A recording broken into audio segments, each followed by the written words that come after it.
¿Cómo están, amigos de los tiempos? Nos encontramos con una visita muy especial. Es una buena noticia para Bolivia porque se descubrió una nueva especie de piraña y para esto estamos con el licenciado Flavio Gallo y Matías Careaga. Ambos son licenciados en biología, investigadores asociados a la Universidad Mayor de San Simón, quienes nos van a contar sobre este nuevo descubrimiento, cómo fue el proceso que se llevó a cabo, ¿no?, para descubrir esta nueva especie de piraña en Bolivia.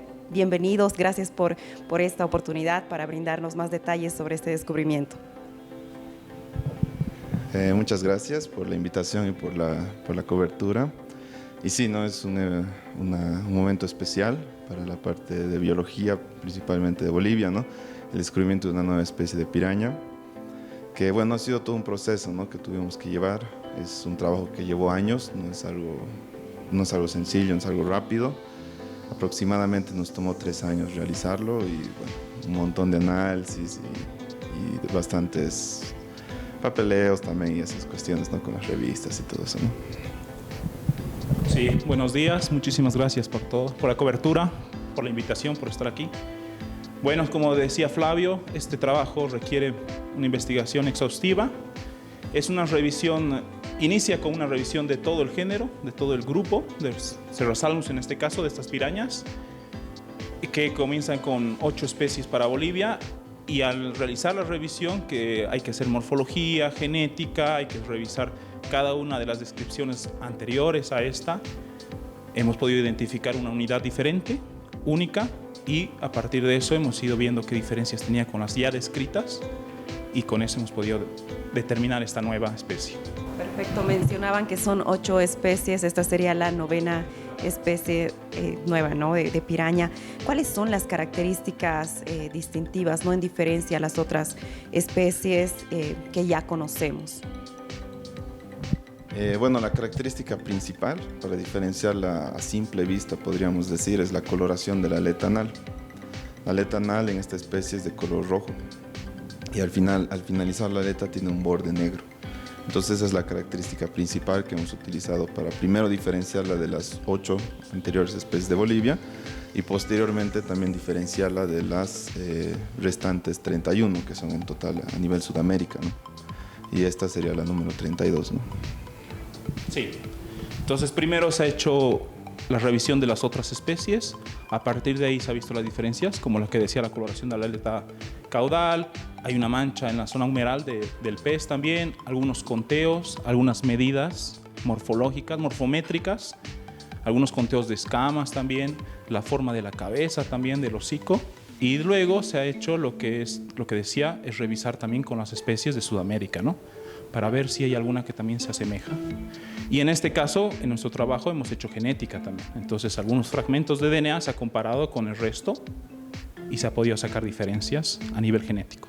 ¿Cómo impacta este descubrimiento en la diversidad, ¿no?, de Bolivia, de estas nuevas especies, especialmente en los ecosistemas acuáticos? Bueno, como se sabe, Bolivia está dentro de los 20 países megadiversos del mundo y esto es un aumento, ¿no?, a ese registro y más aún en los ecosistemas acuáticos, ¿no? Los peces son el grupo de vertebrados más diverso y el menos conocido también en Bolivia, y esta es una muestra, ¿no?, de que aún hay mucho por estudiar, mucho por conocer en este grupo. Y bueno, al final esto es el patrimonio, ¿no?, tanto del país, el patrimonio natural, como también de Sudamérica, ya que las pirañas son propias de Sudamérica. Es el patrimonio que primero, bueno, por cómo van tal vez las cosas, en un momento tengamos que conservar, pero primero hay que conocer antes de poder conservar, ¿no? Sí, como dice Flavio, en este caso es valorizar más. Gracias también a ustedes por la cobertura, se puede conocer un poco más sobre la biodiversidad que tiene Bolivia. Como dice, es megadiverso, pero tenemos que conocerlo para poder conservar. Si no conocemos las especies, es muy difícil poder conservarlas y sentir un cierto cariño hacia ellas también, ¿no? Entonces esta especie realmente es nueva y por ahora está solo registrada para Bolivia.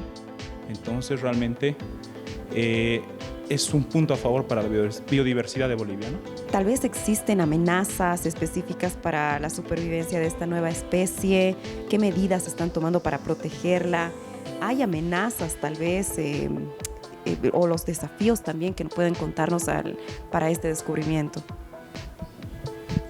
Sí, bueno, estudios específicos sobre las amenazas para esta especie en particular, creo que no tendríamos ahorita un resultado, pero sí las amenazas más generales, ¿no?, que ahorita azotan a la Amazonía, principalmente es la minería ilegal, ¿no?, la presencia de mercurio en el agua, algunas hidroeléctricas también, pero eso es principalmente en la zona del Brasil. Están representando amenazas para esta ictiofauna, ¿no?, donde también podría estar incluida la nueva especie de piraña, ¿no? Sí, bueno, en sí la especie, como se ven en el artículo, el mapa, podemos ver que es una distribución bastante extensa en Bolivia, en la Amazonía boliviana, pero sí hay algunas amenazas, que es como el mercurio, en el caso de la minería del oro. También hay que ver la contaminación en algunas zonas donde hay poblaciones. Y hay que darle la importancia, eso, o sea, hemos dado el primer paso, que es conocer la especie, ¿no?, describirla, poder diferenciarla del resto, y a partir de eso hay que hacer una evaluación de sus poblaciones, ¿no? Pero eso ya sería el siguiente paso. El primer paso, que es el más importante, ya sabemos, ya la conocemos. Entonces ahora hay que dar otro paso, evaluar en base a su distribución y en base a los registros que se tenga a nivel de Bolivia. Y a partir de eso también ver en qué lugares está y cuáles serían sus amenazas locales, ¿no? Si en el caso de que esté en la cuenca del río Beni, hay que observar la minería del oro, o en la cuenca del Itenes, ¿no? Hay que ir viendo.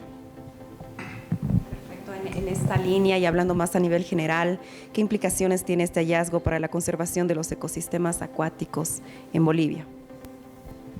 Bueno, es un hallazgo importante en ese aspecto porque muestra la importancia de estos ambientes acuáticos, ¿no?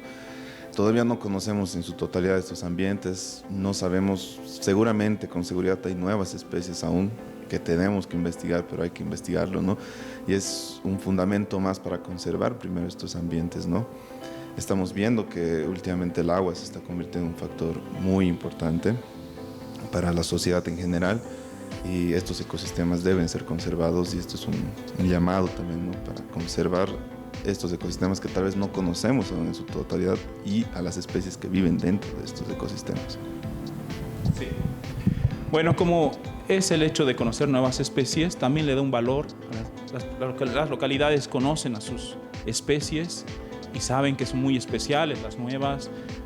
Muchas solo están en Bolivia o en una parte de Bolivia, en una cuenca amazónica. Entonces eso le da un valor adicional a esos ecosistemas.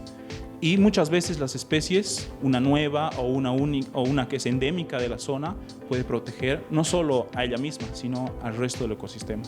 Si le damos más valor a esa especie única, nueva o endémica, también podríamos proteger no solo a esa especie, sino a las especies que están relacionadas a ellas, o a todo el bosque ripario del río, a todo el río. Entonces realmente este es el primer paso para poder hacer conservación, ¿no?, para darle valor a la biodiversidad que tenemos. Mencionaban en un principio que fueron 3 años de investigación. Si podrían contarnos esa experiencia, cómo ha sido lo más destacado, tal vez para contarles a los que los están viendo. Sí, bueno, ha sido una experiencia de un poco más de 3 años tal vez, pero sí, es un proceso, ¿no?, desde la observación inicial, que es ver ya ciertos indicios, ¿no?, entre los individuos, porque esta especie estaba identificada como otra, que ya está registrada para otros países, inclusive, no solo para Bolivia. Entonces, bueno, lo primero es ir observándolos, ¿no? Ahí empezó el proceso, y obviamente siempre con la guía de nuestros maestros, el doctor Carvajal y la magíster Maldonado, ¿no?, que ellos indican también la senda que hay que seguir. Pudimos empezar a hacer análisis más profundos, ¿no?, como la morfología que mencionaba Matías, que es en esencia empezar a medir los individuos, hacer conteos de escamas, de los radios de las aletas, para encontrar estas diferencias entre las especies. Posteriormente hemos pasado a análisis un poco más minuciosos, que ya son la osteología, por medio de radiografías, conteo de vértebras, costillas y otros huesitos, ¿no? Y finalmente el análisis genético, ¿no?, que se menciona en base a un gen mitocondrial.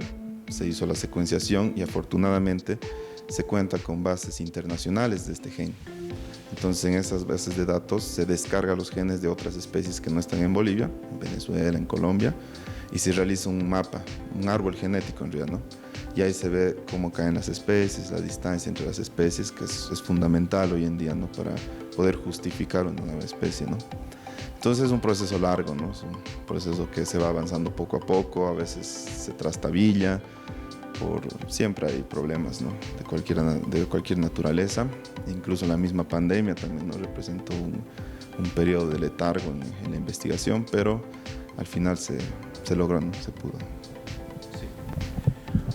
Y bueno, aparte de lo que dices, es todo el laboratorio, ¿no? Todo el trabajo del laboratorio, pero luego pasa el periodo de redacción, que es una vez ya tienes todos los datos, empiezan los análisis. Una vez que se realizan los análisis, tienes que empezar a escribir. Y eso también es un proceso que muchas veces es largo. Lo que sucede en las comparaciones, también que es importante mencionar, es que muchas son descripciones de otras especies muy antiguas, siglo XIX, siglo hasta XVIII, y muchas veces esas descripciones están en latín, en alemán, en francés, ¿no? Nos gustaría que todas estén por lo menos en inglés, ¿no? Para hacerlo más sencillo, pero tenemos que traducir muchas veces textos muy antiguos para poder encontrar estas diferencias. Y en la redacción tenemos que ser muy minuciosos y los datos tienen que ser robustos para que realmente, porque al final hacemos un documento escrito y se la manda a una revista internacional y ahí se da revisores especialistas en estos grupos que van a revisar nuestro manuscrito, y en el caso de que no sea lo suficientemente robusto, es rechazado. Entonces realmente tiene que tener mucho peso para que pueda ser aprobado, como este es el caso, ¿no? Para que tenga que ser aprobado por toda la comunidad científica que trabaja en ictiología, que es el estudio de peces, en este caso. Es un gran aporte y muchísimas gracias. Gracias por esto, ¿no? Por seguir aportando también a la investigación. Gracias por estar acá. Algo más tal vez que podamos destacar, que podamos mencionar. Sí, bueno, lo que quisiera destacar es lo que tal vez ya hemos mencionado en esta entrevista, es que aún falta por conocer, ¿no? Es un primer paso, pero con seguridad, hablando de los peces, que es donde trabajamos, hay más por conocer. Hay mucho más, y también que la población conozca, ¿no? El trabajo de científicos bolivianos, de biólogos bolivianos, que también estamos apareciendo en el ámbito internacional, ¿no? Sí, bueno, agradecerles a ustedes, realmente eso es importante para nosotros, para lo que hacemos. Agradecer a la unidad de limnología y recursos acuáticos, que nos ha dado todo el apoyo, nos ha dado todo el acceso a las colecciones, al trabajo, a poder seguir haciendo ciencia, ¿no? Que no es fácil en Bolivia, pero lo estamos haciendo. Y es verdad lo que dice Flavio, somos un grupo de bolivianos que estamos haciendo todo lo posible para poder hacer ciencia y para poder estar a nivel internacional, ¿no? Eso, muchísimas gracias. Sí, muchas gracias. Gracias a ustedes, así lo decía el licenciado Flavio, con seguridad que vamos a conocer más detalles, vamos a descubrir más cosas. Gracias por su aporte y muchísimas gracias por esta entrevista.